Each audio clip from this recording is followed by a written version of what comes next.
kasih pemirsa, Anda masih setia bersama kami dalam Kominfo Newsroom.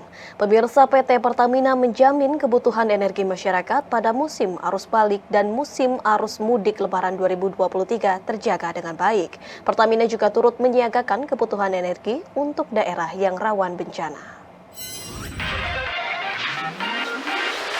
PT Pertamina menjamin kebutuhan energi masyarakat pada musim arus balik Lebaran 2023 aman tanpa hambatan. Kepastian ini disampaikan Direktur Utama Pertamina Nike Widiawati di Kantor Pusat Pertamina Jakarta. Distribusi energi seperti BBM, LPG, dan gas bumi selama masa Ramadan, arus mudik, dan arus balik dipantau dari Pertamina Integrated Enterprise Data dan Command Center atau PIEDCC. Melalui PIEDCC, Nike memastikan distribusi energi dari hulu ke hilir terjamin aman. Nike juga mengatakan telah menyiagakan kebutuhan energi bagi daerah rawan bencana. Titik krusial tersebut menjadi prioritas dari kesiapan SPBU mengurai peningkatan antrean. Nike mengimbau kepada masyarakat yang ingin membeli BBM dapat menggunakan metode pembayaran non-tunai untuk mempercepat pembayaran di SPBU. Nike turut mengapresiasi segala kontribusi dan sinergi Pertamina dengan subholding selama arus mudik dan balik yang membuat distribusi berjalan dengan baik.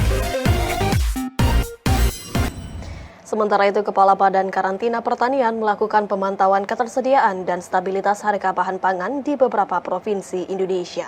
Kegiatan ini dilakukan demi kelancaran dan keamanan distribusi pangan hingga masyarakat 3T. Kementerian Pertanian melalui Badan Karantina Pertanian melakukan pemantauan ketersediaan dan stabilitas harga bahan pangan. Badan Karantina Pertanian telah melakukan pemantauan di beberapa provinsi, yaitu Sulawesi Tenggara, Sumatera Utara, Kalimantan Timur, Jawa Timur, dan Denpasar. Adapun tujuan dari pemantauan tersebut guna memastikan kebutuhan masyarakat dapat tercukupi. Selain melakukan pemantauan, Kepala Badan Karantina Pertanian juga lakukan patroli karantina dan koordinasi. Kegiatan ini dilakukan demi kelancaran dan keamanan distribusi pangan di lintas batas negara Indonesia. Kami sudah berjalan dari provinsi ke provinsi, target kita secara nasional betul-betul terpantau dengan baik, masyarakat tercukupi akan bahan pangannya dan tidak ada persoalan-persoalan yang terkait dengan lalu lintas oleh karantina. Presiden Republik Indonesia Joko Widodo meminta Menteri Pertanian untuk merevisi aturan mengenai pupuk bersubsidi yang tertuang dalam Peraturan Menteri Pertanian Nomor 10 Tahun 2022.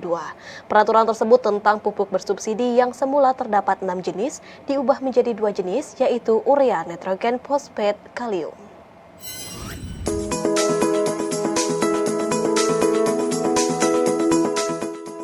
Presiden Joko Widodo dalam rapat terbatas di Istana Negara meminta pengurangan ketergantungan pupuk kimia dan meningkatkan penggunaan pupuk organik.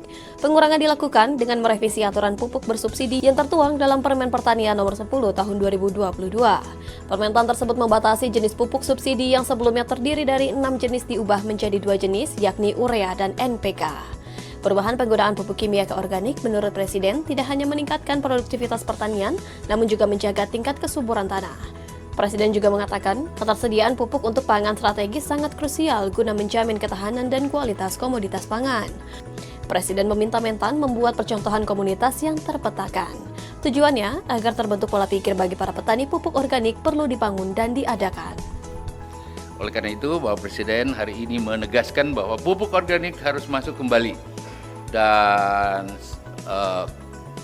Menteri Pertanian segera harus merubah PP nomor 10 itu setelah sebuah proses-proses yang harus dilakukan secara cepat.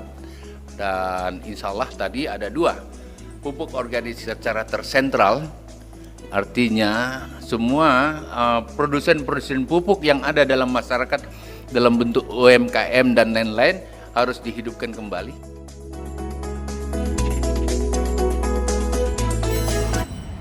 Menteri Pertanian Syahrul Yassin Limpo dorong petani Kabupaten Bantaeng, Sulawesi Selatan melakukan percepatan 3 kali panen sebelum memasuki kemarau panjang di bulan Juni mendatang.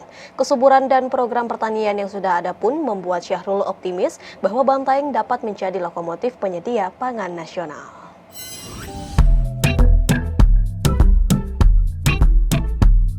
Menteri Pertanian Syahrul Yassin Limpo meminta para petani Kabupaten Bantaeng melakukan percepatan skala produksi menjadi 3 kali atau IP 300, di mana menurutnya Kabupaten Bantaeng memiliki wilayah subur serta memiliki program perlindungan petani yang berpotensi besar dalam meningkatkan ketersediaan pangan nasional. Dalam kunjungannya bersama Bupati Bantaeng menyampaikan bahwa kegiatan olah tanam ini harus dipercepat karena mengingat musim kemarau di bulan Juni mendatang. Pasalnya, padi dan hortikultura menjadi komoditas utama pertanian yang sangat berperan dalam pertumbuhan ekonomi di Kabupaten Bantaeng. Berskala ekonomi. Dan Pak Bupati dengan konsep yang sudah sangat bagus, ini saya makin yakin bahwa Bantaeng bisa menjadi lokomotif bagi kepentingan pertanian di seluruh Indonesia. Ini dengan cuaca yang ada, karena setelah Juni itu akan terjadi kemarau yang sangat panjang, siklus 30 tahunan. Ini adalah krisis pangan dunia. Ya, karena climate change. Kita punya alam cukup bersahabat, ya memang harus dilakukan percepatan sebelum kemarau.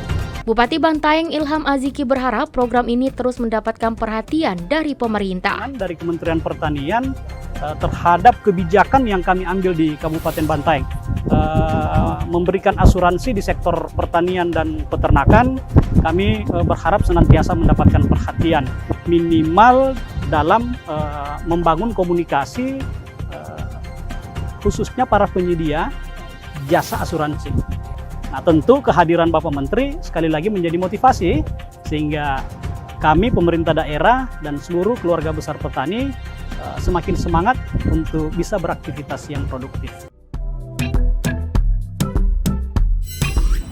Pemirsa, kami akan kembali dengan segmen dialog mengenai 3 dekade Museum Penerangan. Sesaat lagi tetaplah bersama kami.